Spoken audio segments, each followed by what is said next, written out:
కంటి అద్దాల నుండి శాశ్వత విముక్తి పొందండి. లాసిక్ సర్జరీ 14,000 మాత్రమే. వివరాలకు సంప్రదించండి. 9 నెలలుగా అంతరిక్ష కేంద్రంలో చిక్కుకుపోయిన భారత సంతతికి చెందిన సునీత విలియమ్స్ మరో వ్యోమగామి బుచ్ విల్మోర్ ఎట్టకేలకు భూమి మీద ల్యాండ్ అవ్వబోతున్నారు.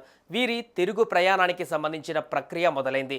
వ్యోమగాములను తీసుకువచ్చేందుకు అంతరిక్ష కేంద్రానికి వెళ్లిన స్పేస్ ఎక్స్ క్రూ డ్రాగన్లో వీరు అడుగుపెట్టారు. SpaceX crew Dragon hatch మూసివేత ప్రక్రియ ప్రారంభమైనట్లుగా అమెరికా అంతరిక్ష కేంద్రం నాసా వెల్లడించింది. ఆ దృశ్యాలను ప్రత్యక్ష ప్రసారం చేస్తోంది.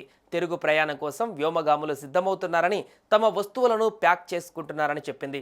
ఈ ప్రక్రియనంతా నాసా కేంద్రంలోని శాస్త్రవేత్తలు సునిశ్చితంగా గమనిస్తున్నారు. భూమి మీదకు వచ్చే ముందు ISSలో వ్యోమగాములంతా ఫోటోలు తీసుకుంటూ సందడి చేశారు. భారత కాలమానం ప్రకారం మంగళవారం ఉదయం 8:15 హ్యాచ్ మూసివేత ప్రక్రియ ప్రారంభమైంది.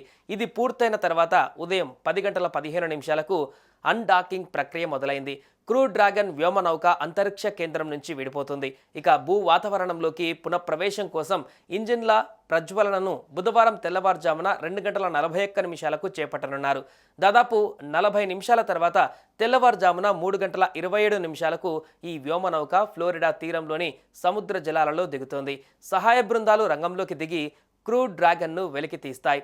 ల్యాండింగ్ తర్వాత వ్యోమగాములని హూస్టన్లోని జాన్సన్ స్పేస్ సెంటర్కు తరలిస్తారు.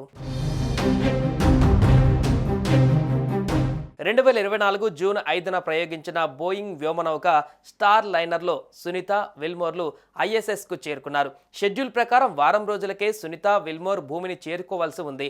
అయితే స్టార్ లైనర్లో సాంకేతిక సమస్యలు తలెత్తడంతో వ్యోమగాములు లేకుండానే తిరిగి భూమిపైకి వచ్చేసింది. అప్పటి నుంచి సునీత విల్మోర్లు ISSలోనే చిక్కుకుపోయారు. ఎట్టకేలకు మరికొన్ని గంటలలో సునీత విలియమ్స్ మాతృభూమిని ముద్దాడనుంది. సునీత విలియమ్స్ విల్మోర్ జూన్ 5, 2024న బోయింగ్ స్టార్ లైనర్ తొలి మానవ సహిత యాత్రలో భాగంగా అంతరిక్ష కేంద్రానికి చేరుకున్నారు. ఇది స్వల్పకాలిక పరీక్షా యాత్ర కాగా 8 రోజుల్లోనే వారు తిరిగి వస్తారని భావించారు.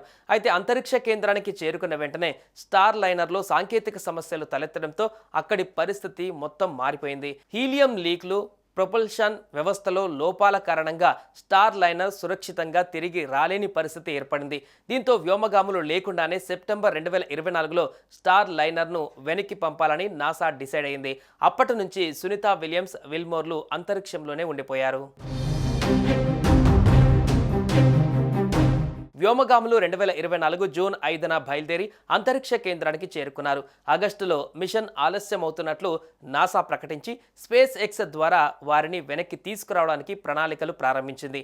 సెప్టెంబర్లో మళ్లీ స్టార్ లైనర్ వ్యోమనౌక ఖాళీగా భూమికి తిరిగి వచ్చింది. ఇప్పుడు మళ్లీ 9 నెలల తర్వాత వారి తిరుగు ప్రయాణానికి ఏర్పాట్లు మొదలయ్యాయి. మార్చి 16, 2025న సిబ్బంది 10 అంతర్జాతీయ అంతరిక్ష కేంద్రానికి చేరుకోవడంతో విలియమ్స్ విల్మోర్ తిరిగి వచ్చేందుకు లైన్ క్లియర్ అయింది. 4 కొత్త వ్యోమగాములను విలియమ్స్ విల్మోర్ సాదరంగా ఆహ్వానించారు. కొత్త సిబ్బందికి అంతరిక్ష కేంద్రం గురించి విలియమ్స్ విల్మోర్లు వివరించారు. అనంతరం విలియమ్స్ తన బాధ్యతలను రష్యన్ వ్యోమగామి అలెక్సీకి అప్పగించారు.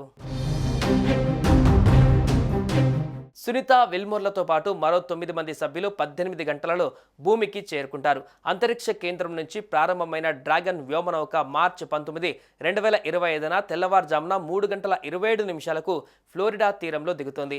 వాతావరణ పరిస్థితుల దృష్ట్యా నాసా ఈ ప్రణాళికలో మార్పులు చేసింది.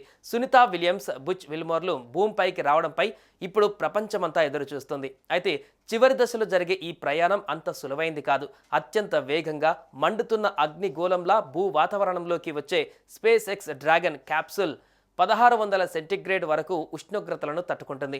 ఆ తర్వాత మెల్లగా వేగాన్ని తగ్గించుకుంటున్నప్పుడు వ్యోమగాములు G-ఫోర్స్లను ఎదుర్కొంటారు. ఇది భూ గురుత్వాకర్షణ శక్తి కంటే 4 గింతలు ఎక్కువగా ఉంటుంది. చివరికి 4 అతిపెద్ద పారాచూట్లు తెరుచుకొని ఈ స్పేస్ క్రాఫ్ట్ మెల్లగా సముద్రంలో దిగుతుంది. ఇది చాలా థ్రిల్లింగ్ రైడ్. సముద్రంలో ల్యాండ్ అయిన క్రూ డ్రాగన్ను సహాయక బృందాలు వెలికితీస్తాయి. ల్యాండింగ్ తర్వాత సునీత విలియమ్స్ని హూస్టన్లోని జాన్సన్ స్పేస్ సెంటర్కు తరలిస్తారు. గురుత్వాకర్షణ ఏమాత్రం లేని అంతరిక్షంలో ఇన్నాళ్లు గడిపి తిరిగి భూమి మీదకు వచ్చిన తర్వాత ఆమె అత్యంత టఫ్ సిచ్యువేషన్స్ని ఫేస్ చేయాల్సి ఉంటుంది. ఆమెపై రేడియేషన్ ప్రభావం ఎలా ఉంటుందనేది కూడా కీలకంగా మారింది. భూ వాతావరణంతో పాటు అయస్కాంత క్షేత్రం మనల్ని రేడియోధార్మిక ప్రభావం నుంచి రక్షిస్తాయి. అయితే వ్యోమగాములకు ఇలాంటి రక్షణ అంతరిక్షంలో ఉండదు. ఈ పరిస్థితుల్లో సునీత విలియమ్స్ విల్మోర్ ఆరోగ్యంపై నాసా ఫోకస్ చేసింది.